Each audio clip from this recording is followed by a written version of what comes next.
that all things work together for good to them that love God, to them who are the called according to His purpose. For whom He did foreknow, He also did predestinate to be conformed to the image of His Son, that He might be the firstborn among many brethren.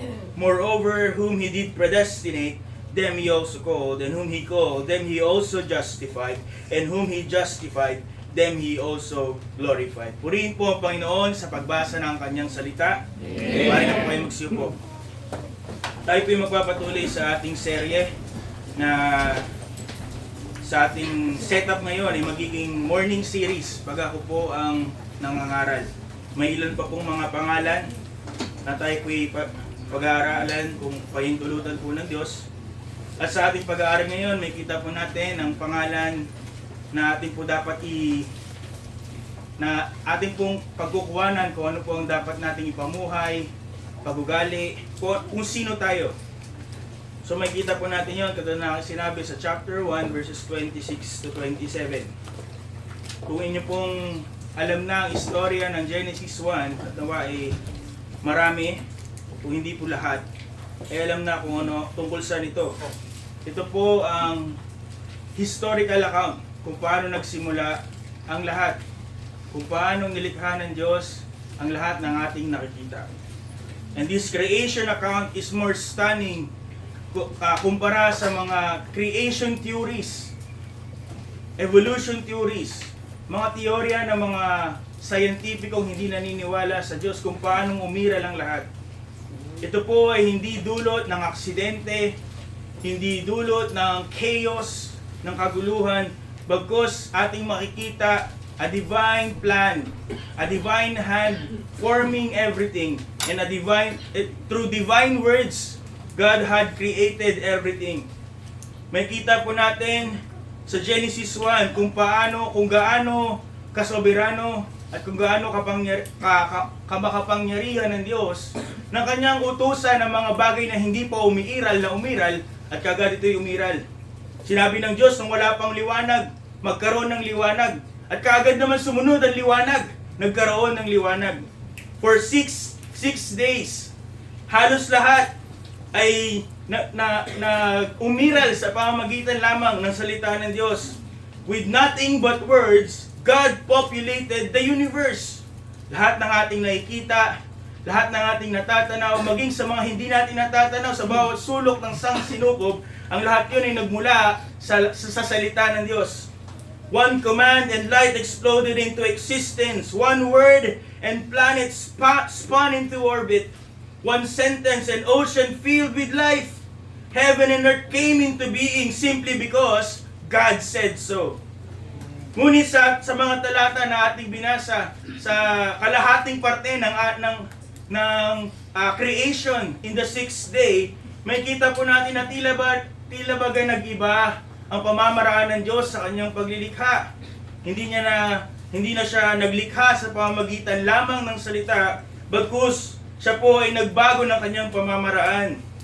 Hindi na po utos, hindi na salita, bagkus kanya pong sinabi, nagkausap ang Trinity at kanila pong dinicide, sabi sa verse 26, let us make man in our image, after our likeness, and let them have dominion and our likeness. So hindi na po ginamit sa pagkakataong ito, hindi na ang boses ng Diyos ang kanyang ginamit, bagkus siya po ay ginamit niya na ang kanyang kamay.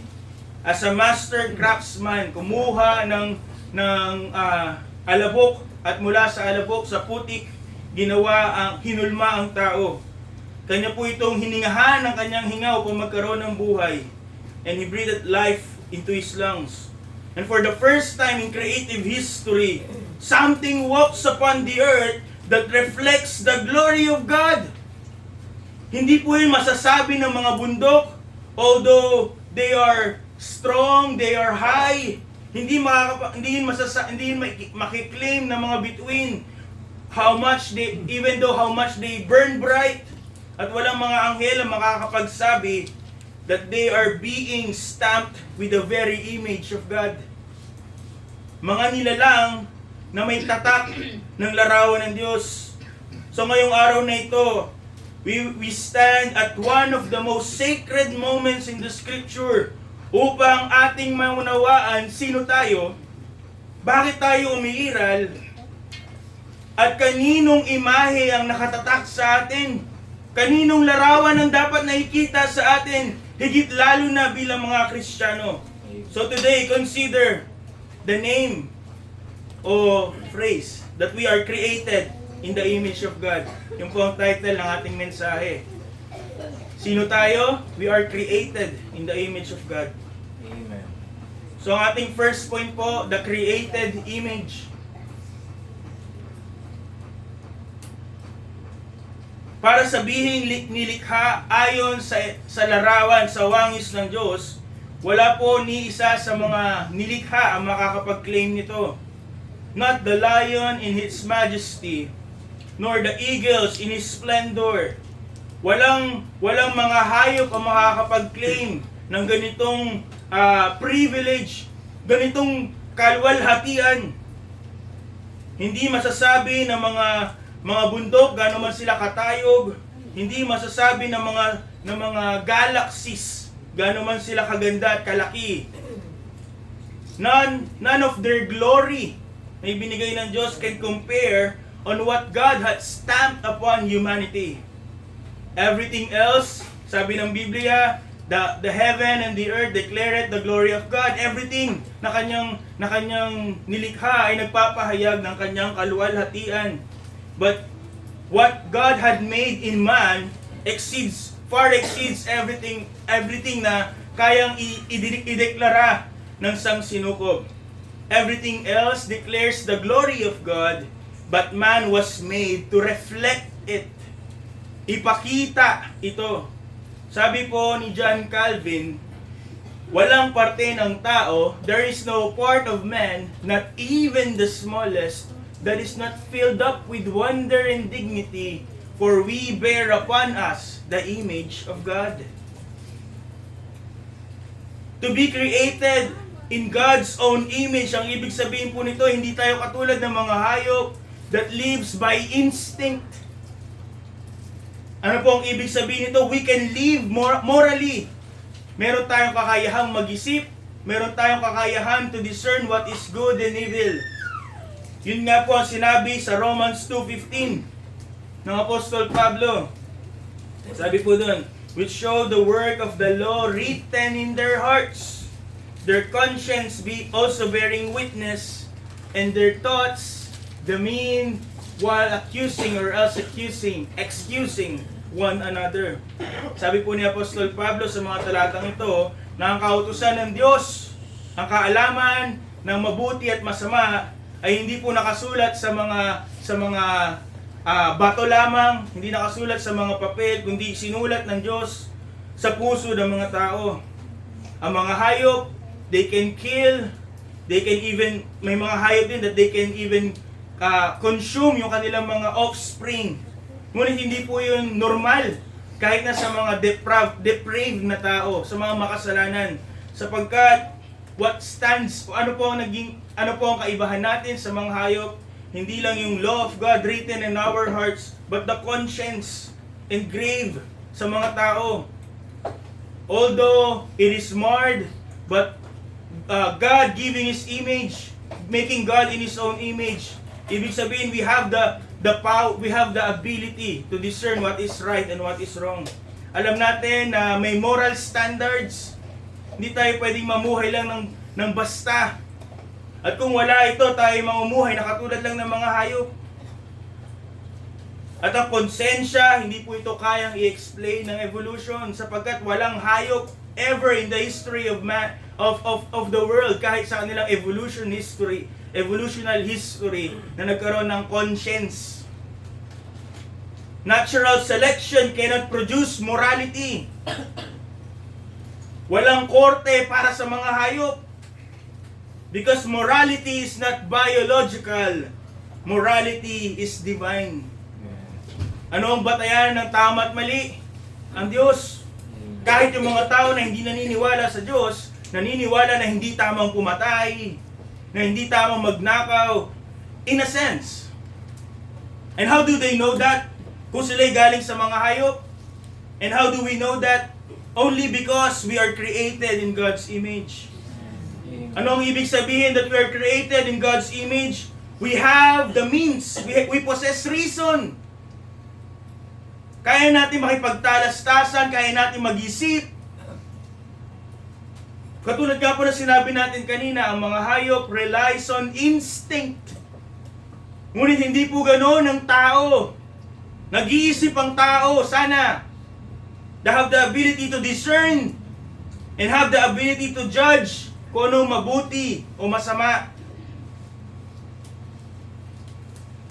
Above all, hindi katulad ng mga nilikha sa sangsinukob, to be created in God's image, ibig sabihin po nito, we are created to know God. Upang makilala ang Diyos, to have a relationship with Him.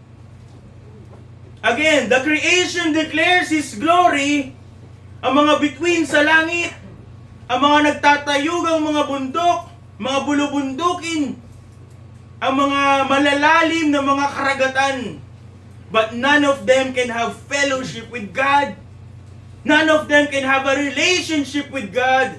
And none of them can truly say that they know God. Only a man can bow, can love, can adore, can worship, can commune with God. Amen. Ano po ang definition? Lahat ng marami sa sangsinukob ay may buhay. But the Lord Jesus described true life in these terms. In John 17:3, this is life eternal, that they might know Thee, the only true God. At hindi po ito kaya i-experience sa ibang may buhay. Hindi pwedeng sabihin ng halaman that I can have life eternal knowing that I know the true God. Hindi kaya sabihin ng hayop, kiklaim ng hayop, kilala ko ang tunay na Diyos. Only man can experience this true life. Tao lamang po makakaranas nitong klaseng buhay na sinabi ng Panginoon. So not only na we possess reason, not only we are created to know God, ang ibig sabihin din po to be created in God's image is that we reflect His creativity. Sasabihin ng mga evolutionists na hindi naniniwala sa Diyos, mayroong capacity and tendency sa mga hayop to create. But that is out of kanilang instinct. But man is different in a very small scale. Katulad ng Diyos, sila ay kayang gumawa ng mga bagay. They can write, we can build, we can compose music, we can design, we can invent. Walang hayop, walang kahit ano sa universe can ever claim that they have this creativity. Tanging tao lang ang meron nito. And it is a reflection of what is in us, the image of God. Sabi po ni John MacArthur, man is not merely the highest form of animal. Naniniwala po ba kayo dito? Kung di po kayo naniniwala, di kayo na po galing sa hayop. Man is not merely the highest form of animal. Man is categorically different. Hindi tayo naniniwala na tayo ay kasama sa animal kingdom. Hindi tayo naniniwala sa taxonomy na makikita natin sa science. Tayo ay categorically different. Iba. The image of God separates, sabi po ni John MacArthur, humanity from everything else that God has made. Again, hindi po tayo mga hayop. Hindi po tayo nanggaling sa hayop. Hindi po tayo aksidente sa sansinukob. We are designed and we are image bearers of the living God. Lahat ng tao, hindi lang po kayo, hindi lang po ang mga mananampalataya. Lahat ng tao ay nilikha sa wangis ng Diyos. Ngunit, hindi nagtagal, that image was corrupted. So our second point is the corrupted image.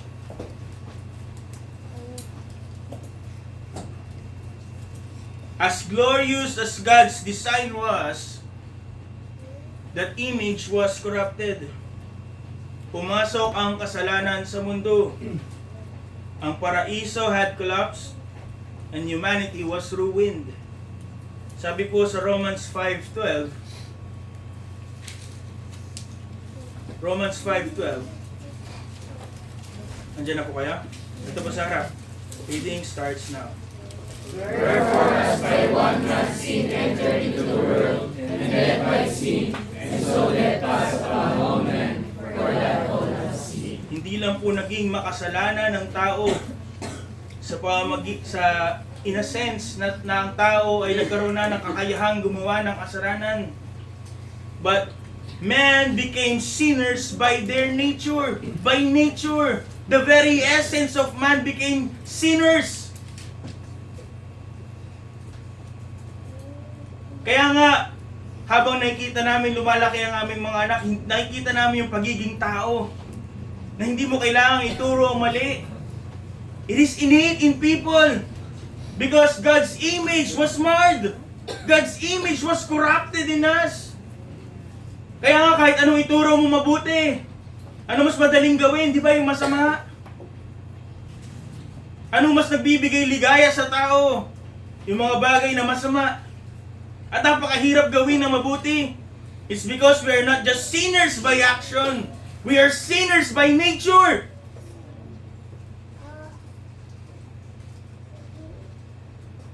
Ngunit hindi po ibig sabihin that the image of God in man was destroyed. It was only defaced. It was not erased, but it was deeply marred. Tignan natin ang mundo sa paligid.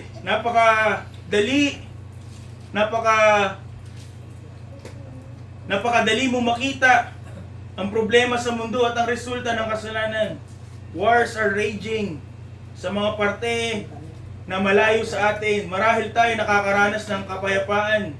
May ilang pang persecute mula sa Chinese government. Ngunit sa mundo natin ngayon, may mga digmaang nangyayari. Napakadaling magalit, napakadaling mamuhi sa iba. Kahit na naniniwala na pinaglalaban nila yung mga racial issues. But it is still in this world, napakadaling makita yung pagkamuhi ng mga tao, lalo na sa mga bagay tungkol sa Diyos. We see how lust is consuming this world. Kung paanong, sabi sa balita, lalong tumataas yung teenage pregnancies. Tumataas yung kaso ng mga HIV among minors. May kita natin kung gaano kadali mag-spread ng rebellion. All because sin has devastated humanity. Ngunit even in our depravity, kahit na po tayo, at kahit may mga punto sa ating history that we see people living as barbarics, ngunit wala pong punto sa history ng tao na namuhay ang bawat mga tao na parang hayop. Sapagkat nananatili po, although corrupted, although marred, nananatili sa mga tao that image, God's image. Meron pa din konsensya kahit maliit, kahit mahina. Meron pa rin pong moral awareness ang mga tao kahit ang mga hindi mananampalataya. Something of what God had made remains. May nananatili pa rin sa kanyang original design. Enough to keep man from sinking fully into the level of beast. Hindi pa rin tayo namumuhay based on instincts. Hindi pa rin tayo namumuhay na parang hayop. But the ruin is undeniable.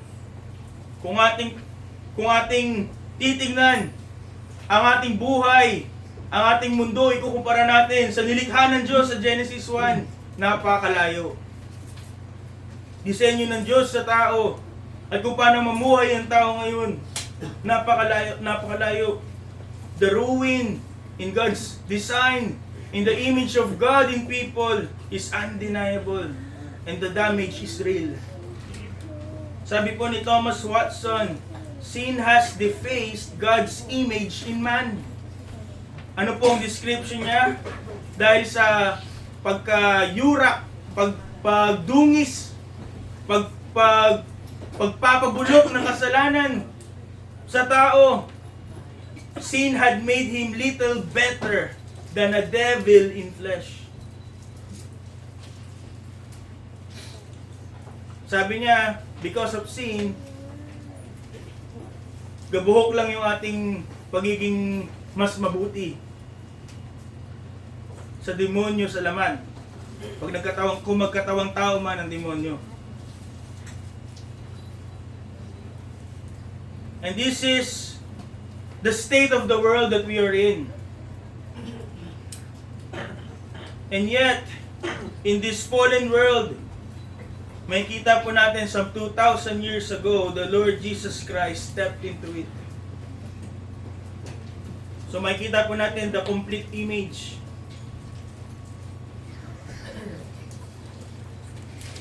Into this fallen world, sa makasalanang mundo, na nahulog sa kasalanan, ang Diyos po ay nagkatawang tao, pinadala ang kanyang bugtong na anak upang mamuhay kasama ng tao.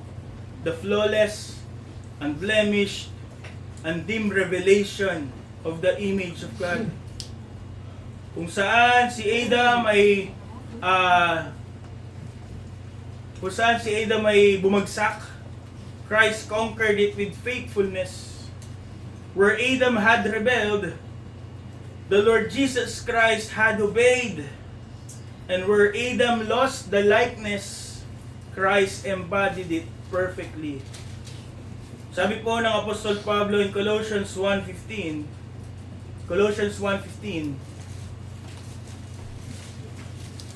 buksan niyo po Bible.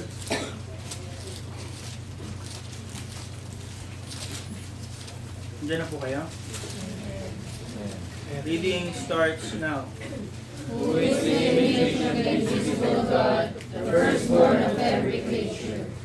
Ano pong description ng Apostol Pablo tungkol sa Panginoong Jesus? The image of the invisible God. Through Him, yung hindi nakikitang Diyos ay nakita. Yung larawan ng Diyos, yung wangis ng Diyos ay nakita sa pamamagitan niya nung siya ay nagkatawang tao. Sabi din po sa Hebrews 1 verse 3.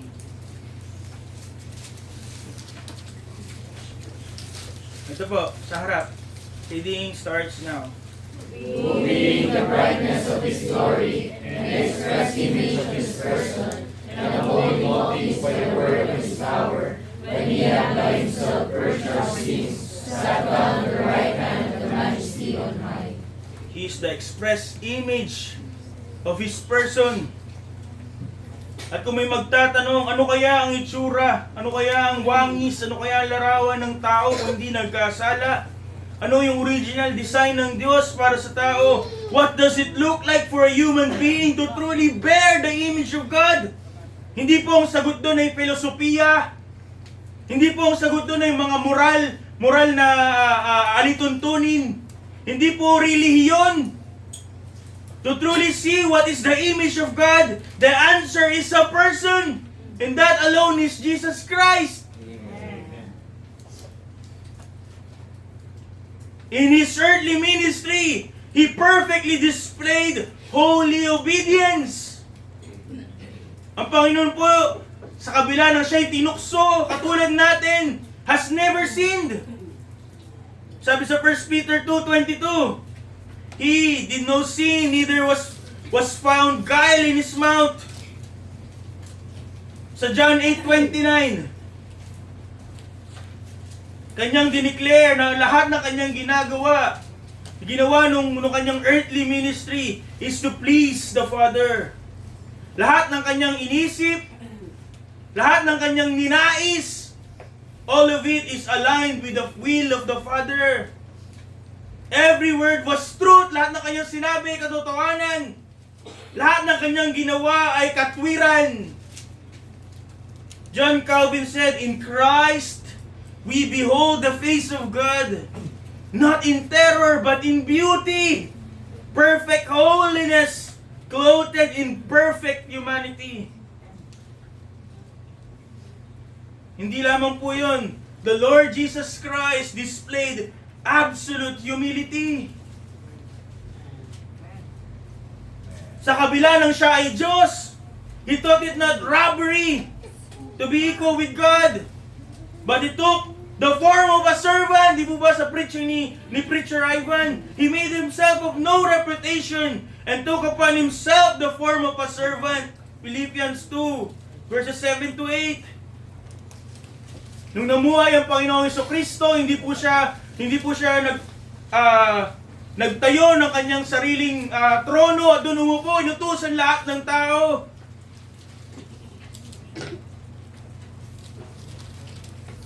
The perfect image of God, what did He exemplify? He displayed absolute humility. Kung paanong ginawa niya yung ginagawa lamang ng mga pinakamababang mga alipin upang hugasan ang mga paa ng kanyang mga disipulo. Kung paano kanyang tinatanggap ang mga mahihirap, sumasama sa dulang ng mga makasalanan,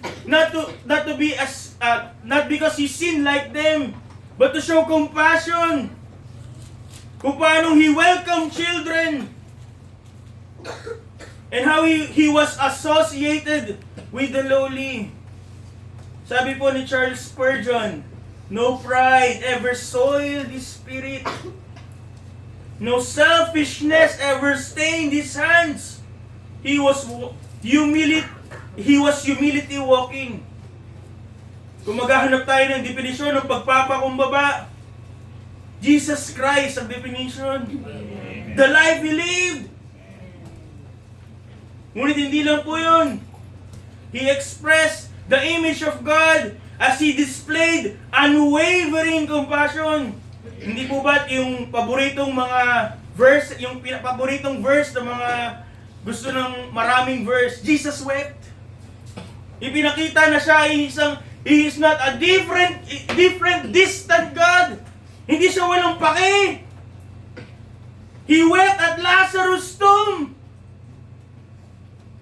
He had compassion on the multitude. Kanyang pinagaling, hinawakan ang mga may ketong. Kung paano ang mga may ketong ngayon tinataboy ng kanilang pamilya, ng kanilang bayan. But He had touched them to heal them. He restored dignity to sinners. Katulad ng mga publikano. Kung paano yung kanilang mga sariling kababayan had forsaken them, tinataboy sila. But Jesus restored dignity to sinners that society had cast away. John MacArthur, sabi niya po, Jesus felt what people felt without sin. His compassion was perfect compassion, holy compassion. Hindi lang po yun, He displayed perfect love. Pinakita niya ang pag-ibig para sa Ama, pag-ibig para sa mga makasalanan, maging pag-ibig sa kanyang mga kaaway. Isa sa 7 last sayings of the Lord is to forgive yung mga taong nananakit sa Kanya. To forgive them. He prayed to the Father to forgive them sa kabila ng sakit na dinudulot ng mga tao ito sa Kanya. His life was the earthly definition of love. Kaya nga sabi ng Panginoong Hesus mismo, in John 15:13, ano po ang pinakita niyang pagmamahal? Greater love had no man than this, that a man lay down his life for his friends. Sabi pa sa Romans, di po ba? In that while we were yet sinners, Christ died for us.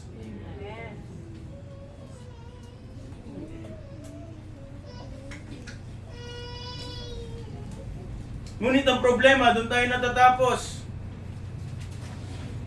Lagi natin tinatapos sa pag-ibig. But the image of God in Christ was displayed in His uncompromising truthfulness. Hindi niya ipinababaw ang mga kasalanan. He called sin as sin. He called spade as spade. Hindi niya sinabi, onting pagkakamali, onting kahinaan. He never diluted the truth. He never surrendered conviction. Kaya nga sa harap ng mga Pariseo, kanyang sinabi, kayo mga ipokrito. Sa mga pagkakataon ng kanyang mga disipulo ay may mga sinasabing mali, hindi ayon sa kanyang mga turo, kanya itong kino-call out, kino-correct. And even nung isang pagkakataon in the temple, kung paano siya'y nagalit at kanyang tinaboy yung mga nagtitinda doon. At anong tawag niya sa kanila? Sila'y mga magnanakaw, mga tulisan. Yun ang description ng Panginoon sa kanila. Kung paano kanyang pinaratangan na sila'y ginagawang yungib ng tulisan ng tahanan ng kanyang ama. Sabi po ni Martin Lloyd-Jones, in Christ, truth and love walk hand in hand. But His love was not compromising. He never compromised righteousness. And yet, He never withhold grace. Sa kanyang buhay, He displayed perfect submission to the will of the Father. Diyos, manlilikha, makapangyarihan, and yet in Gethsemane, He prayed to His Father, nevertheless, not my will, but thine be done. Hindi yung kalooban ko, Ama, kundi ang kalooban mo. At ang kanyang pong buhay na ipinamuhay sa mundong ito was lived under the authority and the will of the Father. Sabi po ni Thomas Watson, Christ's obedience was so complete that He obeyed God perfectly, constantly, willingly, and joyfully.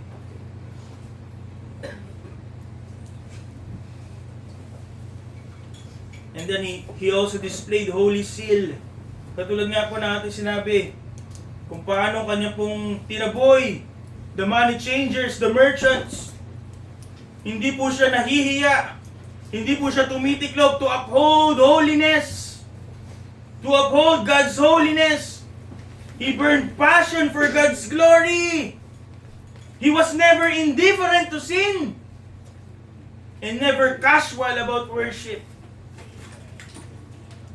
Isang mga ngaral na nagsabi, Jesus is perfect humanity on display.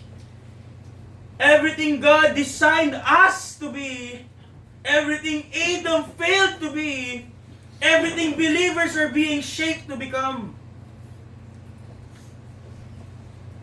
Ito po ang larawan ng wangis ng Diyos. Lived, breathed, walked, seen, heard, displayed in human flesh.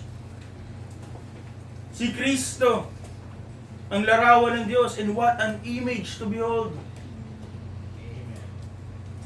What an image to behold. Ngunit tayo mga mananampalataya, we are not only called to behold this image.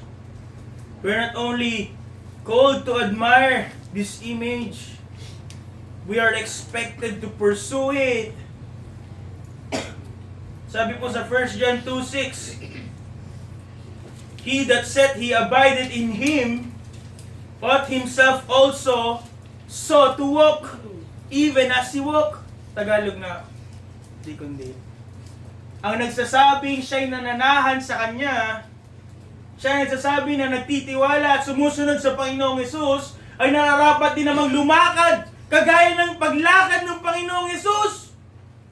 Kailangan mamuhay katulad ng pamumuhay ng Panginoong Hesus. We are not only called to admire the image, but we are called to pursue it. Yung karakter na ipinakita ng Panginoon is not optional. It is expected sa mga mananampalataya. Kailangan nakikita sa atin ang kapakumbabaan, Kailangan nakikita sa atin ang pagsunod. Ipinapakita yung pagmamahal katulad ng pagmamahal ng Diyos. Truth must be steady in us. And holiness must mark us.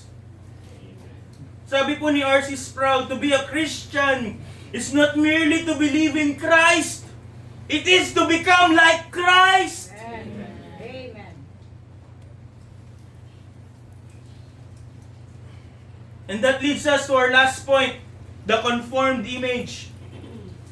Ang pagligtas po ng Diyos ay hindi lamang po upang iligtas tayo mula sa ating kasalanan, mula sa impyerno. It is not just the deliverance from damnation. It is enlistment into holiness. Salvation is not merely an escape from hell. It is an enlistment into holiness. Kung tayo ay totoong ligtas, niligtas ng Diyos, inaasahan ng Diyos, inuutos ng Diyos sa atin na mamuhay ng banal. Mamuhay katulad ni Kristo. Sabi po ng Romans 8:29, di ba? Predestinate to be conformed to the image of His Son. It is the will, the plan of God from the beginning. Sanctification, pagpapaging banal ay hindi po optional sa mga mananampalataya. Ito po ay soberanong naisin ng Diyos. This is His persistent pressing work sa pamamagitan ng banal na Espiritu. Kaya meron tayong banal na Espiritu upang tayo ay patuloy na iwangis sa wangis ng ating Panginoong Hesus. 2 Corinthians 3:18, ang sabi po, we are changed into the same image from glory to glory. Ephesians 4:24, ang utos po sa atin ng Diyos to put on the new man, which after God is created in righteousness and true holiness. Kung tayo totoong nagbago, binago, niligtas, dapat tayo ay may pagbabago. At habang tumatagal, dapat lalong nagbabago. Genuine justification, kung tayo tunay na inaring ganap, produces evident sanctification. Hindi mo sasabihin, ligtas ka na sa kasalanan, pero ikay patuloy na mumuhay sa kasalanan. Hindi mo pwede sabihin, tunay ka ligtas, pero habang tumatagal, nagiging immature ka. Hindi ka lumalago. Habang tumatagal, pag pinagtabi, hindi mo kamukha si Kristo. Habang tumatagal, mas kamukha mo ang mundo. Yung sabihin mo sa akin, ligtas ka. Sabi po ni Charles Spurgeon, if a man says he is saved and yet lives in sin, as he did before, the grace he claims to have received ay kasinungalingan. Hindi ka tunay na nakatanggap ng biyaya kung hindi ka nagbabago. Sabi po ni J.C. Ryle, where there is no holiness of life, there has been no real work of the Spirit. May Diyos ka sa'yo pero hindi ka nagbabago, may mali. Sabi po ni Martin Lloyd-Jones, he warned, any view of salvation that leaves a man unchanged is not the gospel of the New Testament. Ano paniniwala mo sa kaligtasan? Ililigtas ka lang sa kasalanan para hindi ka mapunta sa impyerno? Ang tagal mo na sa simbahan, ang tagal mo na Kristiyano, yung pa rin pagkakaalam mo. May problema, mga kapatid. The terrible possibility ng ilan sa atin ay just professing believers. Hindi tunay na mananampalataya. Sapagkat as the years and decades go by, hindi nakikita yung conformity kay Christ. Ano ang image na nasa iyo? Anong image na nasa atin? Still the image marred by sin? Instead of being conformed to Christ, ano nakikita sa atin? Conformity to the flesh. Conformity to carnality. Conformity to the world. Habang tumatagal, nagiging kamukha ni Satan. Nagiging kamukha ng mundo.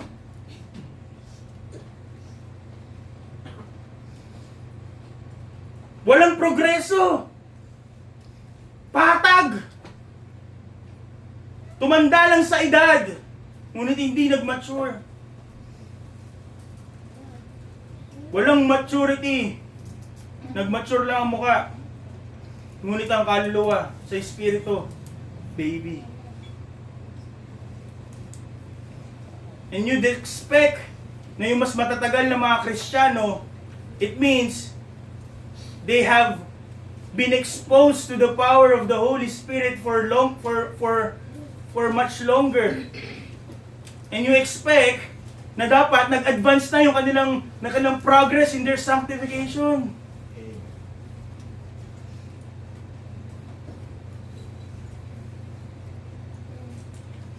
Ngunit kung tayo magiging tapat sa ating sarili, even those longest years had no effect in us, at makikita natin yung mga matatagal na, expected to be mature, ang pinapakita, instead of Christ-likeness, is the least likeness of Christ to Christ. I-expect natin yung mas matatagal, yun yung mature. They are the softer in spirit. They are sweeter in disposition. And they are steadier in faith. But instead, sila po yung mas matigas ang ulo. Mas makasarili. Mas matigas ang puso. We would have expect na silang lumalakad kasama ni Kristo at tumatanggap ng kapangyarihan ng banal na Espiritu to be the most patient, the most prayerful, the most spiritually mature. Instead, mapapahiya pa sa mga bagong mananampalataya who displays more humility.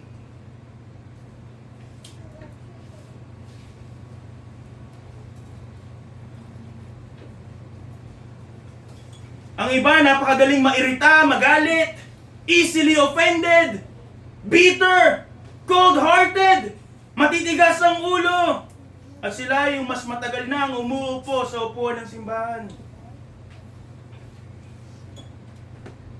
That is not conformity to Christ. That is not spiritual maturity. Ang tawag po doon ay spiritual misery. Miserable, kung ikaw'y mananampalataya at hindi ka lumalago, isa kang miserableng tao. Yung iba, kasamang nananalangin, kasama na dumadalo ng prayer meeting, pero hindi na. Yung iba, kasamang naglilingkod, pero ngayon hindi na. Iniwan na yung mga dating paglilingkod. Yung iba, kasamang umaawit na may kasiglahan, umaawit mula sa puso. Ngunit ngayon, hindi na.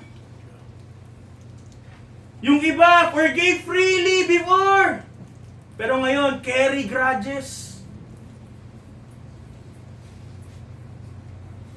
Yung iba, nagpapakita dati ng pagmamahal sa kapatiran. Ngunit ngayon, nakikipagchismisan, chinichismis. All they do is to criticize. At anong layunin to divide. Nung dati ay may lagablab sa paglilingkod, ngayon, abo na lang. Some once pursued Christ, ngunit ngayon, ano nang pinopursue?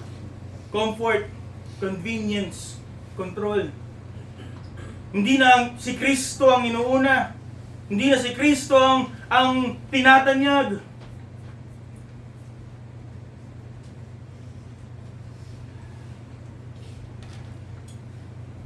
Supposedly, they are the spiritual giants of this church, but they are behaving like spiritual infants. Napakadaling mag-complain, easily offended, always right, never corrected, never repented, never teachable. Hindi po ito pagiging katulad ni Kristo. Hindi po yan ang Christ-likeness. This is carnality kung tayo ligtas, tunay na ligtas. Ito yung pagiging karnal.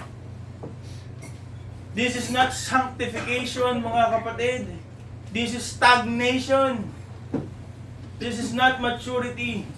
This is misery cloak in religion.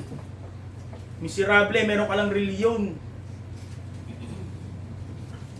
At kung tunay po ang banal na Espiritong nananahan sa atin, hindi niya hahayaan na tayo ay mabulok sa ating pagkakasala.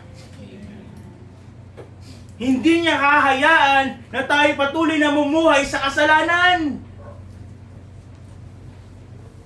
Kung tayo may banal na Espiritu, He will convict us to tell us that we are wrong. He will confront us. At ang banal na Espiritu, hindi mo naman kailangan i-correct ka ng kapatiran eh. Banal na Espiritu ka eh. The Holy Spirit will correct you. And the Holy Spirit will conform you to the image of Christ. Ngunit ang tanong, may banal na Espiritu ba tayo sa atin? Sabi po sa Hebrews 12:6, for whom the Lord loveth, He chasteneth, and scourgeth every son whom He receiveth. Tagalog nga, di kong please. Sapagkat pinarurusahan ng Panginoon ang kanyang iniibig at hinahampas ang bawat tinatanggap na anak. Kung ang Diyos hindi tayo dinidisiplina, if God never convicts us, never confronts us, di ibig sabihin hindi ka anak. It means you do not belong to Him. Sabi po ni John MacArthur, a faith that does not behave is a faith that does not belong. Sabi po ni A.W. Tozer, the Holy Spirit never enters a man and lets him live like the world. He makes him like Christ. Hindi lang tuwing nasa simbahan, kundi sa bawat parte ng ating buhay, bawat accounts na meron tayo, si Kristo dapat ang nakikita. Amen. Bawat transaksyon sa araw-araw, bawat ating kausap, si Kristo dapat ang nakikita.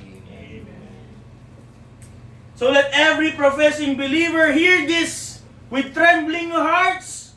Kung tayo ay nagsasabing tayo'y ligtas, ngunit walang pagpapakabanal na ginagawa sa atin ng banal na Espiritu, you claim a Christ that you do not truly know. Hindi mo kilala si Kristo kung hindi ka nagbabago. At kung hindi mo kilala si Kristo, baka hindi ka ligtas.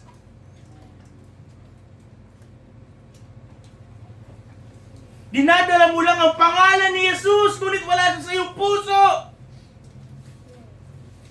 If you keep on resisting being shaped in His likeness, ang tunay na biyaya does not leave a man. Kung paano itong nasumpungan. Hindi niya hayaang manatili sa kasalanan. True grace grinds pride, breaks stubborn wills, melts hard hearts, reshapes the soul into the image of Christ. If we are not being formed, something is wrong. If we are not being softened, something is wrong. If we are not being renewed into His likeness, something is dreadfully wrong. Ang Diyos po ay hindi natapos sa pagligtas sa kanyang mga banal. God is still working in us. Patuloy niyang pinapabaging banal. So we must stop resisting His hand. Sapagkat kung tayo tunay na mga ligtas at tayo patuloy na we will continue to deny the power of the Holy Spirit and the changing power of God. Yung kanyang forming hand will be a spanking hand. Marahil sasabihin natin, meron na kasi akong temper. O reasonable naman yung pagiging bitter ko. Minsan lang naman matigas ang ulo ko. Personalidad ko kasi to. Yun ang problema eh. Hindi na dapat tayo. Dapat si Kristo na nakikita sa atin. Hindi man yung buong si Kristo. Hindi mo yung kaya ipakita lahat eh. But as the time goes on, we become more and more like Him.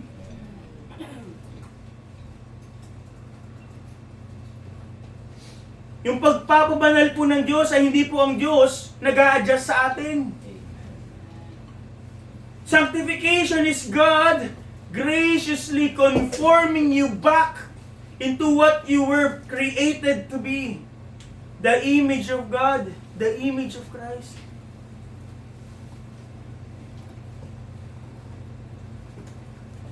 Sa kasaysayan po ng tao, may kita natin ang wangis ng Diyos sa atin.